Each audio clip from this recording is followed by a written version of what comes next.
দুইবার জাপান গেছি। প্রথম আমি 2005-এ গেছি। আমি সকালে এক ফ্যাক্টরিতে গেছি, তো যা দেখতেছি ওয়াটার গান দিয়ে একজন পরিষ্কার করতেছে। ওইখানে লেদারের ফ্যাক্টরি ছিল, দামি দামি পার্টস তৈরি হইতো, মেয়েদের ব্যাগ, মানি ব্যাগ। তো সব কর্মচারী বাংলাদেশি ছিল, অধিকাংশ বিক্রমপুরের। আমি উপরে চলে গেছি, জিজ্ঞেস করলাম এই সাত সকালে এত ঠান্ডার ভিতরে ওয়াটার গান দিয়া দেখলাম একজন মহিলা ওয়াশ করে, একে পয়সা দিয়া বলতেছে আমাদের মালিকের স্ত্রী। আমার উপরে যেন আকাশ ভাঙ্গা পড়লো, এত বড় ফ্যাক্টরির মালিক, তার স্ত্রী ওয়াশ করতেছে সকালে ফ্যাক্টরি। তাই বললাম কেন? বলছে ও চাকরি করে এখানে। মানে চাকরি? আমার কাছে যদি পয়সা থাকে তো আমার স্ত্রী থাকবে রানীর হালে, ঠিক না? হ্যাঁ, কি বলেন? একটার জায়গায় চাকর দিমু ওকে 10টা, একটাই তো বউ, 10টা দিমু না তো কয়টা দিমু, ঠিক না? কয়েক ডজন হয়তো, তাইলে না চিন্তা করতাম, একটা ওয়াইফ। তো বলছে হুজুর শোনেন, স্বামী স্ত্রী বটে, কিন্তু জুয়া খেলার পয়সা ও কোথায় পাবে? স্বামী তো জুয়া খেলার পয়সা দিবে না, হোটেলে খাবে এই পয়সাকে দিবে, ও যে মদ খাবে এই পয়সাকে দিবে। দুইজনে থাকে, থাকারটা ব্যবহার জায়গা দিবে, ঠিক আছে, একটু কাপড় চোপড় কিনা দিবে, ঠিক আছে, বাড়তি খরচটা 1 পয়সাও দিবে না। তো দুনিয়ার সবচেয়ে দামি খাওয়া খায় মুসলমান, দুনিয়ার সবচেয়ে বেশি আইটেম খায় মুসলমান। আমি সত্য বলতেছি। 2008-এ আমার সফর ছিল ইউরোপ, এন্টার ইউরোপ, 25 দেশ। আমি ইটালিতে বসেছিলাম, বলোনিয়া।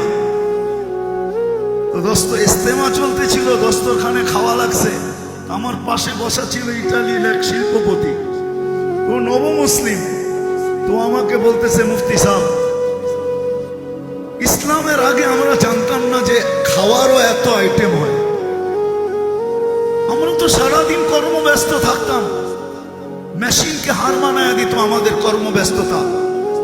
গাড়িতে চলতে চলতে হয়তো একটা ডোনেট খায় নিলাম, না হয় একটা বার্গার সার্গার, হয়তো একটা হটডগ শটডগ, হ্যাঁ একটা কাবাব সাবাব, আর লোকে একটা ড্রিঙ্কস আর একটা মদের বোতল। কেননা দস্তরখানে মাছের আইটেম ছিল 25টা। তো বলতেছিল যে আমার ইয়াকিন হয়ে গেছে যে জান্নাতে এত আইটেম হবে। কেননা ইসলামের আগে খাওয়ার এত আইটেম, তো কসম খায় বলতেছিল যে আমার জানা ছিল না, জানা ছিল না। আমি 2019-এ সময় লাগাইছি আমেরিকাতে।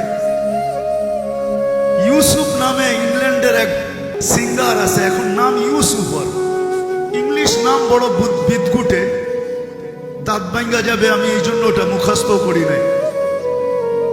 তো বড় সেলিব্রিটি না, এখনো নেটে দিলে পাওয়া যাবে, ওর গান আছে। তো বলতো যে ইসলামের আগে যে এত খাওয়া আর ইসলামে যে এত সুখ, এটা আমার জানা ছিল না। আমি তো ভাবতাম আমি বড় সেলিব্রিটি, মেয়েরা আমাকে ছোঁয়ার জন্য পাগল ছিল, অটোগ্রাফ নেওয়ার জন্য হুড়াহুড়ি হইতো, আর গান যখন গাইতাম তো পাউন্ডের বৃষ্টি পড়তো। তো মসজিদে বসে বলতেছে মুফতি সাহেব, খোদার কসম করে তোমাকে বলতেছি, দুনিয়া আমার দিকে তাকায় ছিল, কিন্তু আমার ভিতরে যে একটা অগ্নিগিরি ছিল। বলছে দুনিয়ার সবচেয়ে বড় অগ্নিগিরি ইন্দোনেশিয়া, আমি 4 বার গেছি এখানে। তো বলছে ওই অগ্নিগিরিকে হার মানায় দিত আমার দিলের ভিতরে যে অগ্নিগিরি ছিল, শূন্যতার অগ্নিগিরি। বলে আমি যেদিন মুসলমান হইলাম, ওই দিন মনে হয় যে ওই অগ্নিগিরিটা কোথায় হাওয়া হয়ে গেল। আর আজকে আমি চাটাইতে যে মজা পাই, ঘুমাইতে মসজিদে, বলছে দুনিয়ার কোন 7 স্টারে আমি মজা পাই না। বলে আজকে আমার বিশ্বাস হইতেছে যে দুনিয়ায় খানার এত আইটেম। আমি আপনাদেরকে খাওয়া কারগুজারি শুনাইতেছি না, দিলে লাগানোর জন্য বলতেছি। আমার সফর হইতেছিল তারেক জামিল আর আমি একসাথে জিবুতি, ইস্তেমা ছিল আমাদের ওইখানে। পড়ায় 60টা গোত্র আসছে, ইস্তেমা অ্যাটেন্ড করছে। তো সবাই আমাদেরকে এসে বলতেছে আমরা কাল দুপুরে তোমাদেরকে আমাদের ডিশ খাওয়াবো। আমাদের যে বিশেষ খানা হয় 60 গোত্র। ওইখানের যে জিম্মাদার ছিলেন সে আমাদেরকে ইশারা দিছে, হা বলো নাহলে কিন্তু গুলি করে দিবে। কারণ এটা সোমালিয়ার সাথে আজ থেকে 10-12 বছর আগে তখন সোমালিয়া যুদ্ধ চলতেছিল। একদিকে সোমালিয়া, একদিকে ইথিওপিয়া, একদিকে এরিট্রিয়া। তোমরা হাকুরা দাও, হাকুরা দিছেন। দুপুরে যখন গেছি এরকম বড় মাঠ হবে, হলরুম, খানা রেডি করছে 60 আইটেম। তারেক জামিল আমার হাত ধরে পাশের কামরাই ছিল, চলো খাইতে চলতে, চলো গেলাম। আমারে বলতেছে খাও এখন, অনুমতি তো দিলা সবার আগে জোরে। কেন আমি তো ইশারা দেখে অনুমতি দিছি, আমি এর আগেও গেছি। তা আমি একে বললাম সবগুলা খাওয়ান না, দেখতে থাকো, যেটা তোমার রুচি লাগে ওটার থেকে 2-4 লোকমা খায় নাও, হয়ে যাবে। তো দুনিয়ার সবচেয়ে বেশি আইটেম খায় মুসলমান। রাগ হয় না, দুনিয়ার সবচেয়ে দামি পোশাক ব্যবহার করে মুসলমান, তারপরও নির্যাতিত কেন? আরেকটা কথা যদি বুঝাইতে চাই আপনাদেরকে, আজকে তো আমরা 99 ওদের রঙে রঙিন হইলাম, ওদের এশকে দেওয়ানা হইলাম, ভালোবাসায় আমরা দেওয়ানা। ওদের রঙে আমরা রঙিন, ওদের কালচারই আমাদের কালচার, ওদের সাজসজ্জাই আমাদের সাজসজ্জা। তারপরও ওরা আমাদেরকে নির্যাতন করে কেন? আমার কথা বোঝেন কিন্তু, কেন নির্যাতন করে? আমরা তো ওদের মতোই। আমাদের যুবকের চুল দেখেন, স্টাইল দেখেন, 14 তারিখ দেখেন, 31st নাইট দেখেন, যতগুলা জিনিস আছে আমরা সমভাবে ওদের চেয়ে ধুমধামেও আমরা পালন করি। তারপর ওরা আমাদেরকে মাথায় নেয় না কেন? বুকে লাগায় না কেন? রব্বে কাবার কসম, কোনদিন ওরা আপনাকে বুকে লাগাবে না। আপনি যতই বিকেনি পোড়া ঘোরেন, যুবক তোমার পায়ে হাতে রাখে, তুমি যতই ওদের স্টাইলে নিজেকে চেঞ্জ করো, কোনদিন তোমাকে বুকে লাগাবে না। কেননা ওরা তোমার রূপরেখা দেখে না, ওরা দেখছে অনলাইনে, ওরা দেখা নিছে জন্ম নিবন্ধনের সময় যেখানে ধর্ম লেখা, ওইখানে তুমি কি লেখা আসছো? ওইখানে তুমি ইসলাম লেখা আসছো। যেই দিন তুমি স্কুলে ভর্তি হয়েছ, ফরমের ভিতরে তুমি ধর্মের জায়গায় ইসলাম লেখা আসছো। এরকম না, যেদিন তুমি পরীক্ষা দিতে গেছো ম্যাট্রিক, ওই দিন ধর্মের জায়গায় তুমি ইসলাম লেখছো। যেদিন আইডি কার্ড বানাইছো, ওই দিন তুমি ধর্মের জায়গায় ইসলাম লেখছো। যেদিন পাসপোর্ট বানাইছো, ওইখানে ধর্মের জায়গায় তুমি ইসলাম লেখছো। যেখানে চাকরির অ্যাপ্লাই করছো, ওইখানে ধর্মের জায়গায় তুমি ইসলাম লেখছো। ওরা অনলাইনে দেখা নিছে যে তুমি কে, তোমার রূপরেখা দিয়ে ওদেরকে ভুলাইতে পারবে না। যদি বিশ্বাস না হয়, যাও যাও আমার মা বোনদেরকে বলো, যারা ইসলাম আর মুহাম্মদুর রাসূলুল্লাহ সাল্লাল্লাহু আলাইহি ওয়াসাল্লামের উম্মত হওয়া সত্ত্বেও যারা নিজেদেরকে আধুনিক সাজে সাজাইতে চায়, যাক না আধুনিক সাজে সাজা, যাক না বিকিনি পড়া পাসপোর্টটা নিয়ে আমেরিকান এমবাসিতে, দেখি ভিসা দেয় কি দেয় না, যাক না। আমি তো দুনিয়ার কম এমবাসি দেখি না, 99টা তো দেখছি, নইলে 99 দেশে গেলাম কি করে? রাগ হয় না আমার কথা? হইতে পারে এমবাসিতে ঢুকার সাথে সাথে গার্ড ধরে বাহিরও করে দিতে পারে, বলতে পারে বিকিনি তো পড়ে সি এরিয়ায়, তুই আমাদের এমবাসিতে আসলি কেন? এমবাসি তো বিকিনির জায়গা না, বিকিনি তো পড়ে সি এরিয়ায়। সৈকতে বিকিনি পড়ে তুই এমবাসিতে কেন আসলি? হইতে পারে কার ধাক্কা দিয়া বাহিরও করে দিতে পারে। আজকে আমরা ইসলামের ইজ্জত রাখি, উম্মত হওয়ার লাজ রাখি, মুহাম্মদুর রাসূলুল্লাহর ইজ্জত রাখি, খাতামুন নবীর ইজ্জত রাখি। উম্মত জানি না লা ইলাহা ইল্লাল্লাহ মুহাম্মাদুর রাসূলুল্লাহ যেরকম ইমানের অংশ, ইমান এটাকে ইমান বলে, খাতামুন নবিয়্যিন মানা এরকমই ইমান। 1 ইঞ্চিও কম না বেশি না। লা ইলাহা ইল্লাল্লাহ মুহাম্মাদুর রাসূলুল্লাহ যেরকম ইমান, এটাকে ইমান বলে। ঠিক খাতামুন নবিয়্যিন এরকম ইমান, আল্লাহ রসুলকে খাতামুন নবিয়্যিন মানা। এই জন্য আমি শেষ জায়গায় চলে আসছি। আসেন আসেন, শুধু প্রতিবাদী আর চিৎকার দিলেই হবে না, ওই পর্যন্ত আল্লাহ পক্ষে হবে না, নাইলে আল্লাহ রসুল এই হাদিস কোনোদিন বলতেন না। আমি হাদিসের শেষ অংশ বলতেছি, ওলামাদেরকে কিতাবের নাম বলে দিতেছি। মুনাব্বিহাতে ইবনে হাজার, আল্লামা ইবনে হাজার আসকালানী রহমতুল্লাহ আলাইহি লেখছেন। ওটা উঠায় পড়া দেখেন, ওটার ভিতরে এক হাদিস নকল করা আছে। আল্লাহ রসুল বলছে, হুম বারিকুম মিনহুম ওয়া আনা বারিকুম মিনহুম ওয়া হুম বুরাআউ মিন্নি। একদিন আসবে তোমরা আমার ইজ্জত রাখবে না, আমিও তোমাদের ধার ধার। আজকে মনে হয় ওই সময়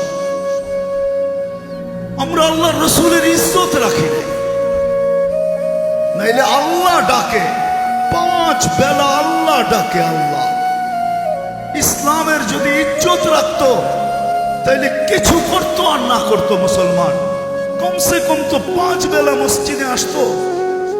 কয় পার্সেন্ট মুসলমান মসজিদে আসে? জুমার দিন কয় পার্সেন্ট আসে? যুবক, যৌবনে মনে হয় বাসমান তুমি, যৌবনের তরঙ্গে। কিন্তু আমি একটা প্রশ্ন করি আপনাদেরকে, বলেন এক যুবকের যৌবন এক পাল্লায়, সমগ্র জগতের সম্পদ আরেক পাল্লায়, যৌবন দামি না সম্পদ দামি? হ্যাঁ, কি দামি? যৌবন। সব একমত? দেখি কে কে একমত। আমার তাহলে যুবক তুমি পাবো, তোমাকে আল্লাহ কি দিছে?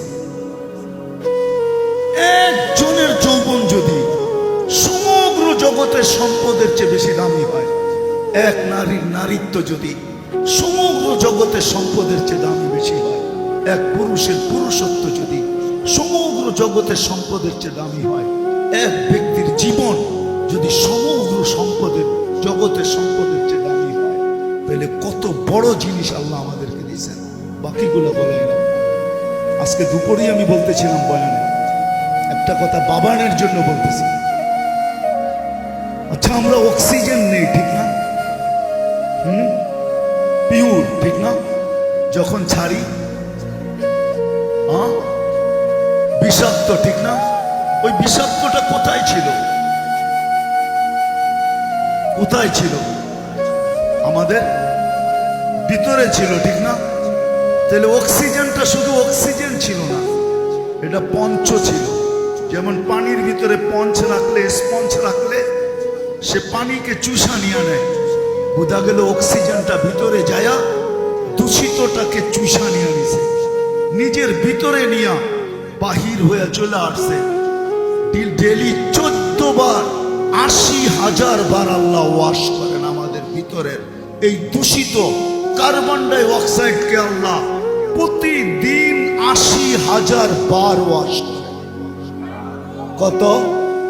কারণ আমরা 1,60,000 বার শ্বাস প্রশ্বাস নেই, তাইলে 2 দিয়া ভাগ করলে 80 80 160।